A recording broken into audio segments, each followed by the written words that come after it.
Masechet Baba Batra, Daf Kof Yod Chet. Yesterday we saw a discussion about the initial inheritance of the land of Israel.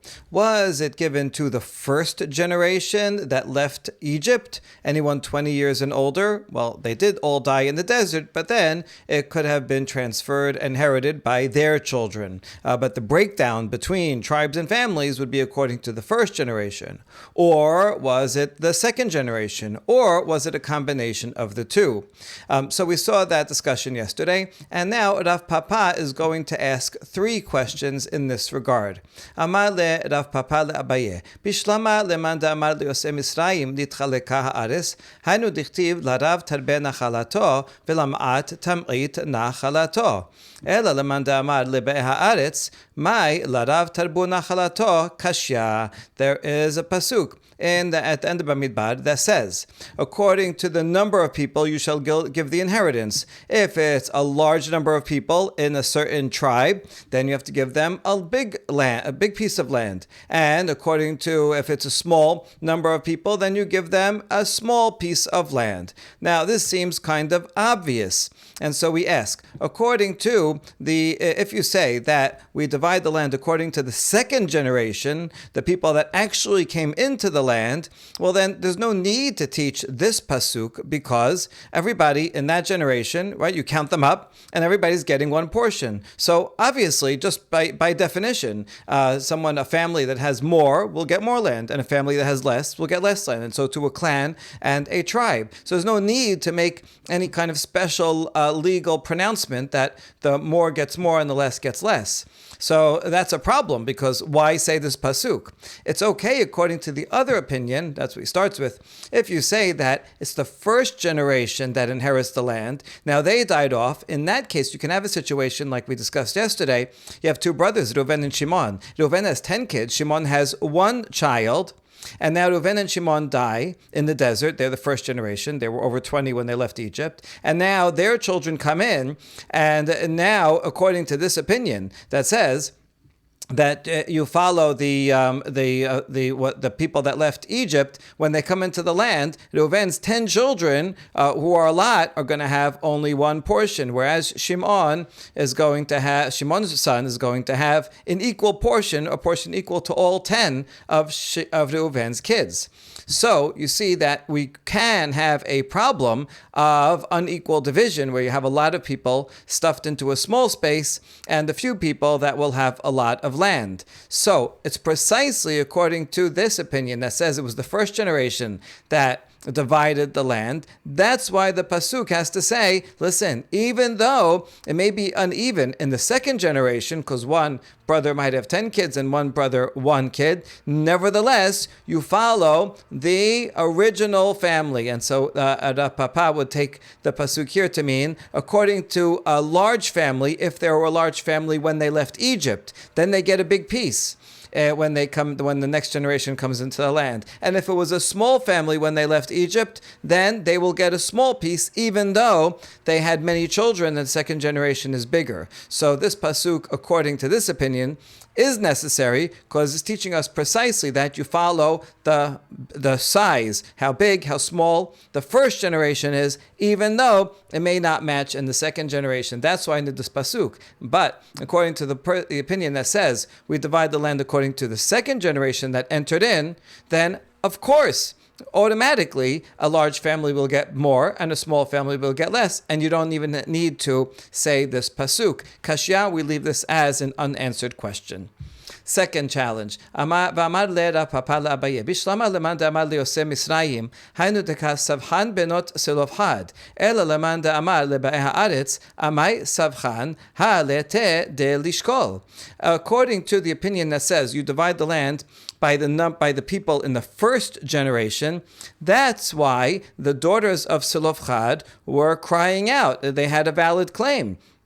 After all, it goes by the people that left Egypt. Selofhad is one of the people that left Egypt. He was over 20. So he gets a piece of land, and that's why they came and said, hey, our father died, has no sons, so now what happened to his allotment? It should just vanish? We deserve the allotment. That makes sense. But if you say that the land was divided according to the people in the second generation who actually entered the land, well then Selofhad did not enter the land, so he doesn't deserve a piece, and the daughters are women. Only men over 20 got an allotment. And so Selofhad, why are they complaining? They don't have any claim to any piece of land, right? Their father, it doesn't go by the people who left Egypt, it goes by the men who are entering into the land. And so there are no men in their family that are entering into the land. And so therefore, they would have no claim. So how will that opinion answer that question?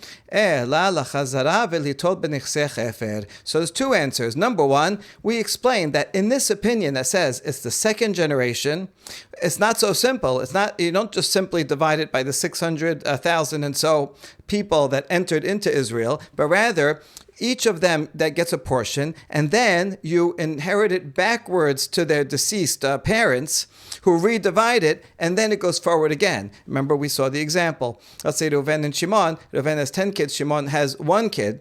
So the children are kind of representatives, and they each get a portion. Good. So now there's 11 portions altogether. But then they hand them back to the parents, Reuven and Shimon, who, as if decided that, you know what, we're going to share everything equally. So now you have 11 portions. Divided by 2 brothers. They share it equally. Each brother gets 5.5. Now those brothers died. So now it goes back to the second generation. So Shimon's 1 son gets 5.5 portions, and Reuven's 10 children divide among themselves the other 5.5. And so, because everybody is dividing, they're dividing with their cousins. So because of that, the daughters of Selofhad, although they won't inherit anything themselves because they are women, but their cousins, they have cousins. Selofhad had brothers, and so those brothers had children. Those children are people that are coming, who are coming into the land. They get an inheritance. Now that inheritance goes backwards a generation. Selofhad will divide equally with his brothers, and there is a portion there that Selofhad's daughters say, well, our father deserved a portion because it goes backwards and forwards. That's the chazara. Furthermore, their grandfather, Chefed, he also left Egypt, and he got a portion. And so, the daughters of Selofhad, since when Chefer died, Selofhad would get his portion, and so therefore, actually a double portion, because Selofhad was a Bechor. And so the daughters of Selofhad say, we want that portion as well. So in fact, we can answer this question of Rav Papa. Abaye answers it successfully. Rav Papa now asks a third question. Bishlama lemanda mal Yosef Misraim, hainu dekasavche b'nei Yosef, tichtiv vaydaberu b'nei Yosef.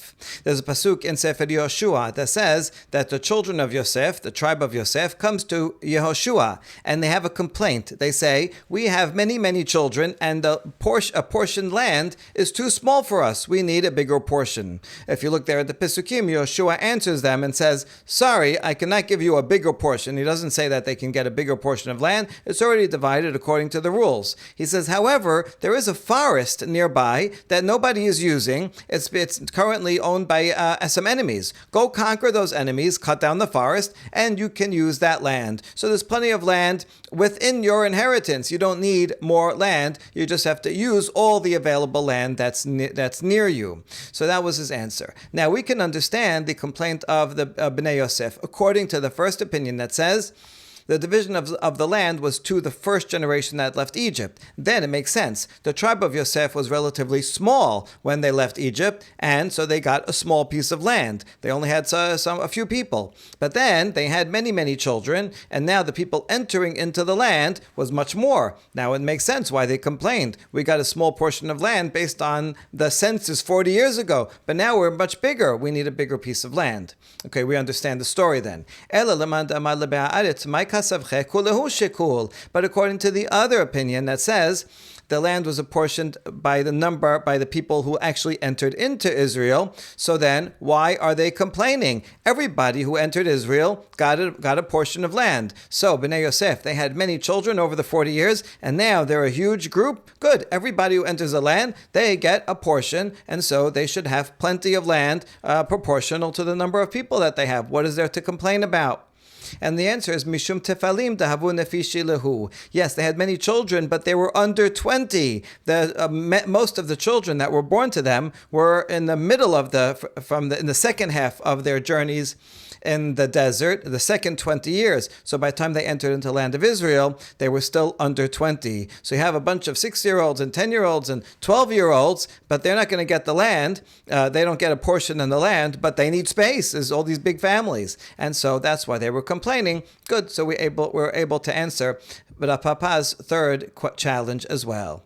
Amar Abaye, Shema mina la hava chad de la shakil teisalka da'ateh hava chad de la shakil iba ele lemisvach. Now Abaye has a thesis. He says we can learn from the fact that there were these two complaints, that of the daughters of Zelophehad and the children of Yosef. We can learn from here that there was not one person in all of Israel that did not have a portion of land. How do you know? Because if you would think that there is someone that didn't get a portion of land, then they should have complained. Anyone who didn't have a portion should come to Yeshua and say, hey, listen, you left me out. I don't have a portion. And yet we don't have any other stories of someone complaining except for these two. And we understand the circumstances of these two stories. No one else complained. So you see that somehow it worked out perfectly that everybody got a portion. Well, how could there be someone who doesn't have a portion? Well, it could be, let's say, back in Egypt, there was someone who gave birth to a child and that father died. And so you have left an orphan who was under 20. And so if you say that it's the first generation that inherits the land, so that orphan, since he's under 20, doesn't get a land and also will not inherit from a father because his father was already dead.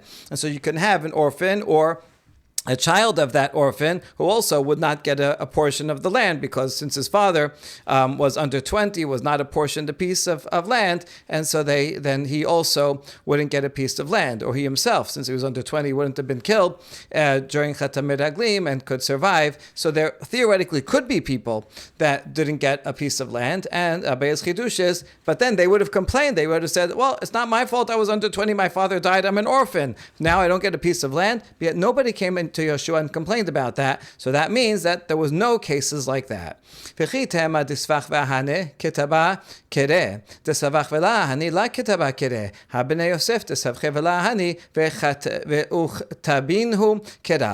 maybe you'll say against Abaye that maybe the Torah doesn't give us every story that ever happened. Maybe you'll say it gives us stories where someone complains and they got it. That would be like the daughters of Zelophehad, whereas it was a successful plea. That's where it tells us the story.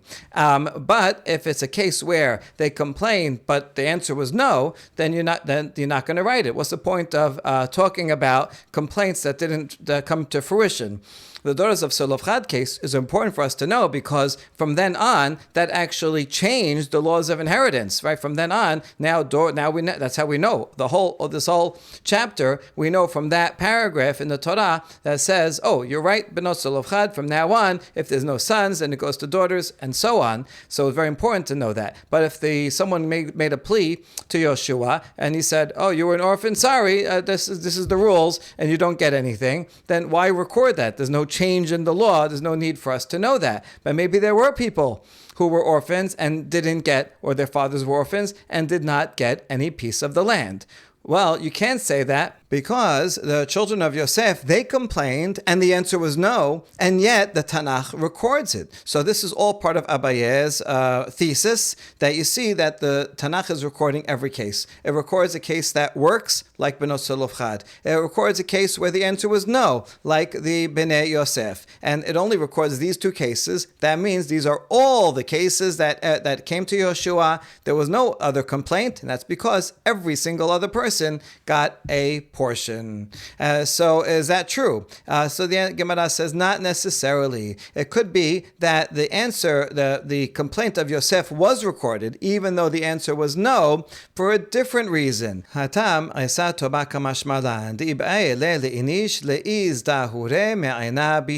it could be that the Tanakh records the story of Bnei Yosef for a different reason, to teach us some good advice, that a person should always be wary of the evil eye. Let's explain this story first, and then we'll see how it fits into what we just said above.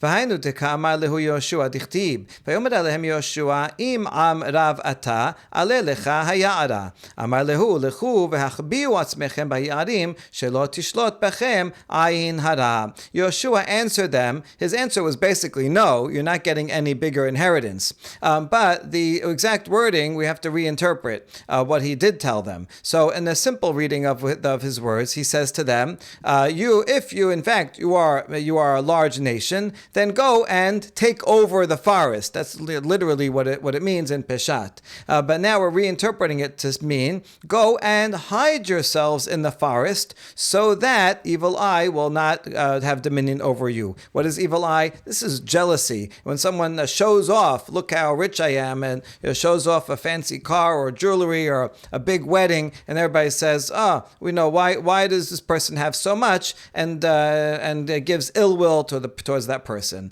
and that's never a good thing. So therefore, if you're so many, and people say, look how many people are in this tribe, then they will look at them with an evil eye, with an eye of jealousy, and cause them harm. And therefore, Yoshua says, I understand you have a lot of people. You're not getting any other land, but I have a separate piece of advice for you. You should probably go hide some people in the desert and not make it so obvious to everybody else that you have a greater population than all of them. So that's why it taught us this story. In fact, it could be that there were many other stories of people that complained. There were orphans and children of orphans who did not get any portion in the land. And they did complain to Yoshua, and Yoshua said no. So the Tanakh does not record them. Why does it record this particular case? Because Yoshua here had a special answer that you should go hide your riches. And your big population. So we learned from that important lesson. That's why the Tanakh recorded it, and therefore Abaye's proof is not a proof. Now continuing with that story, Amrule Anan Mizarat Yosef Telashata Ba'ena Bisha Dichtiv Ben Porat Yosef Ben Porat Ale Ayin V'Amar Biabu Al Tikre Ale Ayin Ela Ole Ayin. Now the response of the Bnei Yosef is not recorded in Tanakh, but the Gemara is giving one, is that the descendants told Yehoshua, no, don't worry about Ayin Hara. We are from the descendants of Yosef, and no evil eye took a power over Yosef, as the blessing to Yosef says that Yosef is a fruitful vine by a fountain. Ale Ayin. Ayin is a fountain. Ale, a vine that's planted near a fountain that always gets water, always successful. But Rabbi Abu says you can repunctuate, and not Ale Ayin, but Ole Ayin, that they rise above the evil eye. Some wonder, why is that? What does that have to do with Yosef? Well, Yosef himself was very successful in his life. He became viceroy of the king. And when Paro said, I heard that you know how to interpret dreams, Yosef said, it's not me. Le'elohim pitronim. I only have, everything I have is only from Hashem. So because Yosef, even though he was successful, he always remembered and reminded everybody else that anything he has is from Hashem. He didn't take credit for himself. That's what it means to be above the evil eye. According to that, there's many sages in the Gemara that say, I'm from the tribe of Yosef, and therefore I don't have Ayin Hara. It's not necessarily that they knew genealogically that they were from the tribe of Yosef. Yosef's tribes were mostly lost, but rather one who acts and has the outlook that Yosef had, and even if they have good things, but they don't take credit for themselves, but they always thank Hashem for it and feel gratitude and humility, in that case, then there's no Ayin Hara. So it could be that that's what it means, and that's why Yosef is chosen to be the exemplar of someone that's successful, but who does not arouse jealousy. רבי יוסף ורבי חנינא אמר מהכה, וידגו לרוב בקרב הארץ מה דגים שבימיים מכסים עליהם, ואין העין שולטת בהם, אף זרעו של יוסף אין העין שולטת בהם. Or another derivation that there's no ayin hara for Yosef. Rabbi Yosef, his name happens to be Yosef himself, the son of Rabbi Chanina, says, and also in the blessing to Yosef, it says, let them grow into a multitude in the midst of the earth. But to grow and become many, that uses the word ve'yidgu, comparing them to fish. So what's the comparison? Just like fish in the sea, the water covers over them, and therefore the eye does not see them, and you might have a big school of tens of thousands of fish, but you can barely see them, and therefore there's no jealousy. It's covered over. So too the descendants of Yosef, the evil eye does not have dominion over them, and this is the point of this lesson. If someone has a lot, then they should hide it, be modest about it, so that it does not arouse other people's jealousy. The 10 spies who spoke badly about the land, they did not deserve an inheritance, and instead Yoshua and Caleb, the 2 good spies, took their inheritance rights. What's the source of this? Amar Ulad Amar Kira. Yoshua bin Nun v'Chaleb ben Yefuneh hayu min ha'anashim hahem. My chayu. The pasuk says that Yoshua and Caleb, they lived among those people. So what do you mean that they lived? Do you mean literally that they lived and everybody else died? If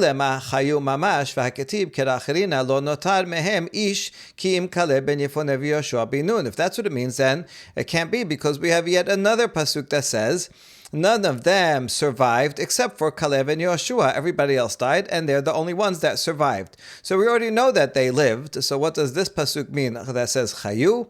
Elamai chayu shechayu bechelkam. It means that they lived in the portion of land that would have been given to those 10 spies that died.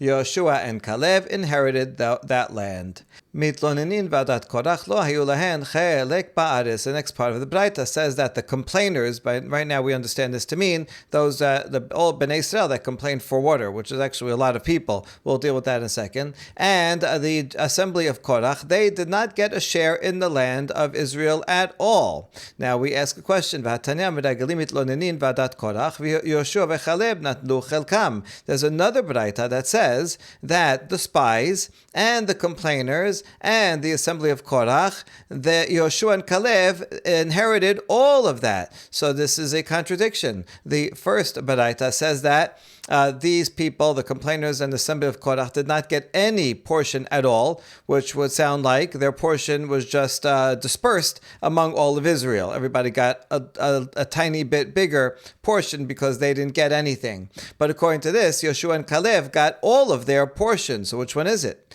La kashya mor makish mitlonenim lameragelim, mor la makish mitlonenim lameragelim. In fact, it is a machloket between these two Baraitot, but each one has a different source. The one master compares, juxtaposes the complainers to the Meraglim. Everybody agrees that Yoshua and Caleb received the portion of the Meraglim. One juxtaposes the two and says it's the same. So yes, Yoshua and Caleb got all of them. That's the second Braita. Whereas the other master, the author of the earlier Braita, does not juxtapose the complainers with the Meraglim. The Meraglim's land went to Yoshua and Caleb, but the Mitlonenim's land was dispersed among everybody else. Where do you see that these two words would be juxtaposed? Detanya. Avinu met bamidbar, ze solofchad, v'hu lo haya betoch ha'eda, ze adat meragelim. Hanoadim al Hashem, elu mitlonenim ba'adat korach kemashma'o. By quoting the daughters of Solofchad, when they came to Moshe, they said, our father died in the desert, and he was not among those of the assembly of Korach who were going against Hashem. Now they said this because they wanted to make it clear that don't think that our father died because of the sin of Korach and his rebellion. Because if so, then their father would lose his share of the inheritance, and then the daughters wouldn't get anything. And they said, no, he died for his own sin, a separate thing, not something that would disqualify him, and therefore our father did deserve to get inheritance, and now that he died, we should get it. Okay, that's what they said. Now we're going to atomize each phrase of this pasuk and explain what it's referring to. So our father died in desert. That's talking about Slof Chad. Okay, so that we need to know. That's what they're talking about. And he was not part of the Edah. Who's the Edah? That's regarding Miraglim. Says Edah regarding the Miraglim. So we're comparing these two words. Fine. So he was not one of the Miraglim. No'adim al Hashem, that went against Hashem. That's the complainers who went against Hashem and said, why did you take us out of Egypt? There's no water here, and so on. And Korach, that is means what it means literally. It's talking about Korach and his assembly. So we see from here that by them saying that our father was not any one of these, you see that the Meraglim, Mitlonenim, and Korach are all connected to each other. So, do you compare them to each other and learn that they're all the same or not? Mor makish mitlonim lameragelim, or mor la makish mitlonim lameragelim. The author of the second Braita says, look, since they're all juxtaposed, that means all of their lands that they would have gotten all go to Yeshua and Caleb. It's all together. Whereas the other opinion says, no, the daughters are saying, our father was not part of this, not part of that, not part of that, but we're not juxtaposing. The land of each of these people went to different places. That of the spies went to Yeshua and Caleb, and the land of the complainers and Adat Korach that was dispersed among all of the rest of Bnei Israel. Okay, so that ends the third challenge. Now we have a fourth challenge of Rav Papa, continuing the list of challenges. According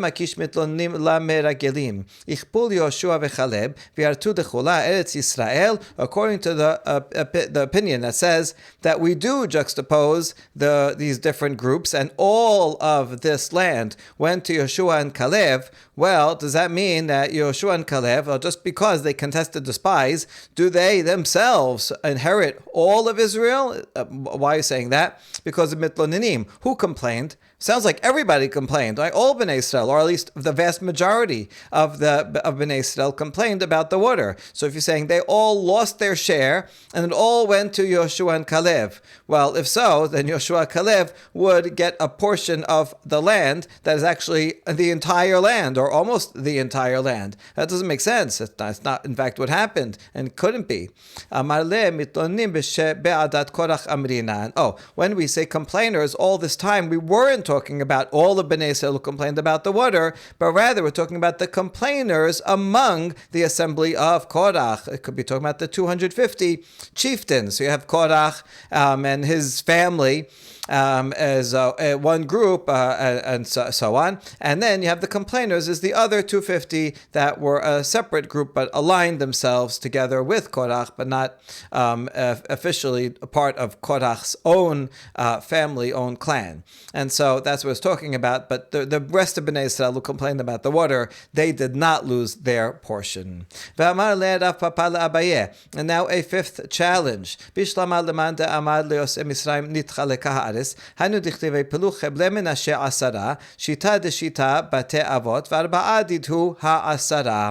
We understand according to the opinion that says the land was divided to the first generation of those that left Egypt. That's why a pasuk in Yoshua says that there were 10 parts that fell to Menashe. This is besides the land that was on the other side of the Jordan. Within Israel proper, they had 10 sections. So what are the 10 sections that they had? Well, a previous pasuk in that same perek says that there were 6 clans. So that would be the 6 clans. They got 6 parts, and then there's 4 of the daughters of Selofchad. They got 4. How do you count that they got 4? Well, their father is 1, so they got 1, and then from their grandfather Chefed they got 2 because Selofchad was the firstborn, so they would get 2. And the Gemara is about to explain that Selofchad had a brother who died without children, and so that also would go to Selofchad and then to Benot Selofchad, and that's how they got 4. So we understand, if you go by the people that left Egypt, so that Selofchad left Egypt, and his brother left Egypt, and Chefed left Egypt, and then you have 6 plus 4, and then you get 10. אלא למאן דעמד לבאי הארץ, תמניהו דהבו, שיטה דשיטה בתי האבות, ותרדיתו התמניה. If you say that the land was divided according to those who entered the land, then the tribe of Menashe would only have 8. The same 6 that it says earlier in the chapter, that's the clans of the father's houses.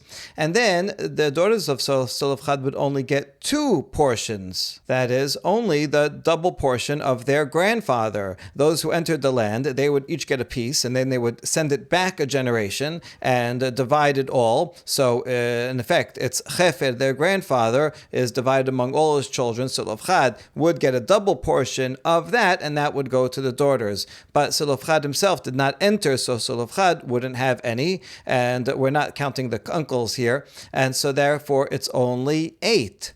So we answer this question. Now, even according to you, that the land was divided according to those who left Egypt, well, then actually you only have 9. You have Zelophehad's own, and then the double portion from the grandfather, right? That's 3. That's the 6 of the clans, and then 3.